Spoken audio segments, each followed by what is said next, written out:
Most of us know what microchips are, but did you know how many several hundreds of complex processes it takes to make your everyday devices work?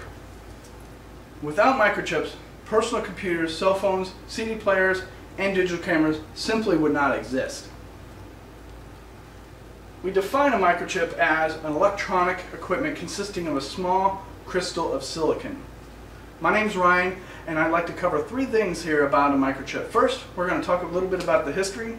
Second, we're going to talk about how they're made. And third, we're going to talk about some of the devices you would find these microchips in. First, let's talk a little bit about the history. In 1959, Jack Kilby from Texas Instruments filed a patent for a miniaturized electronic circuit.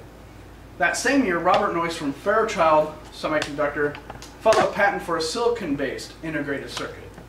After several years in litigation, they decided to cross-license their patents, which gave way to the first integrated circuit commercially. In 1963, the breakthrough of CMOS, which stands for Complementary Metal Oxide Semiconductor, came out, which allowed most of our devices to work faster and with less power consumption. And then in 1963, the Intel Corporation introduced the first microprocessor, which is the x86. This is what made the microchips household names. Secondly, I'd like to talk a little bit about how they're made. There's three main steps in producing a microchip. There's several different steps, but three main processes. First, we'll start with litho. Litho works with a deposition of a film, which then, similar to an overhead that we use at school, a light is shined through a mask. That mask, wherever there's blacked out spots where light doesn't hit the wafer, those areas are etched away, and then after that comes deposition. And they deposition either a conductive or an insulator, depending on what layer you need. Third, I'd like to talk about some of the uses of microchips. There's three main uses for a microchip.